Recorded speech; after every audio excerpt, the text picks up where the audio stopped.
ಪೀಠಿಕೆಯು ಭಾರತೀಯರು ನಿತ್ಯ ಪಠಿಸುವ ಮಂತ್ರವಾಗಲಿ. ಪ್ರೊಫೆಸರ್ ಕರಿಗೋಳಿ. ದಿನಾಂಕ 26/1/2026ರಂದು ಶ್ರೀರಾಮನಗರದ ಚಿಲುಕೂರಿ ನಾಗೇಶ್ವರ ಸರ್ಕಾರಿ ಪ್ರಥಮ ದರ್ಜೆ ಕಾಲೇಜಿನಲ್ಲಿ ಗಣರಾಜ್ಯೋತ್ಸವ ದಿನಾಚರಣೆಯನ್ನ ಸಂಭ್ರಮದಿಂದ ನೆರವೇರಿಸಲಾಯಿತು. ಮೊದಲಿಗೆ ದೇಶದ ಮಹಾನ್ ನಾಯಕರಿಗೆ ಪೂಜೆಯ ಮೂಲಕ ಗೌರವ ನಮನವನ್ನು ಸಲ್ಲಿಸಲಾಯಿತು.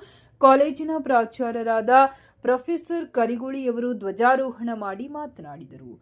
ಭಾರತದ ಸಂವಿಧಾನ ರಚನೆಯಾಗಿ ಅಂಗೀಕಾರವಾಗಿ ಜಾರಿಗೆ ಬಂದಿರುವ ಹಿನ್ನೆಲೆಯಲ್ಲಿ ಭಾರತ ಗಣರಾಜ್ಯವಾಯಿತು. ಈ ಐತಿಹಾಸಿಕ ದಿನವನ್ನ ದೇಶಾದ್ಯಂತ ಗಣರಾಜ್ಯೋತ್ಸವವನ್ನಾಗಿ ಆಚರಿಸಲಾಗುತ್ತದೆ. ಒಬ್ಬ ಸಾಮಾನ್ಯ ಭಾರತೀಯನ ಹಿತಾಸಕ್ತಿಯನ್ನ ಕಾಪಾಡುವ ಸಂಕಲ್ಪಕ್ಕೆ ಸಾಕ್ಷಿಯಾದ ಈ ಐತಿಹಾಸಿಕ ಸುದಿನವು ಭಾರತೀಯ ಚರಿತ್ರೆಯ ಯುಗ ಪರಿವರ್ತನೆಯ ದಿನವೇ ಸರಿ ಎಂದರು. ತಮ್ಮ ಇಡೀ ಜೀವನವೇ ಜೀವಸತ್ವವನ್ನೇ ದಾರಿ ಎರೆದು ಬಾಬಾ ಸಾಹೇಬ್ ಅಂಬೇಡ್ಕರರು ಈ ಶ್ರೇಷ್ಠ ಸಂವಿಧಾನವನ್ನ ಭವ್ಯ ಭಾರತಕ್ಕೆ ಕೊಡುಗೆಯಾಗಿ ನೀಡಿದ್ದಾರೆ. ನಮಗೆ ನಾವೇ ಅರ್ಪಿಸಿಕೊಂಡ ಈ ಸಂವಿಧಾನವನ್ನ ನಮ್ಮೆಲ್ಲರಿಗಾಗಿ ನಾವು ಬಳಸಿಕೊಂಡು ಸಮಾಜ ನಿರ್ಮಾಣಕ್ಕೆ ಮುಂದಾದಾಗ ಮಾತ್ರ ಸಂವಿಧಾನ ರಚಿಸಿದ ಮಹನೀಯರಿಗೆ ಗೌರವ ಸಲ್ಲಿಸಿದಂತಾಗುತ್ತದೆ ಎಂದರು.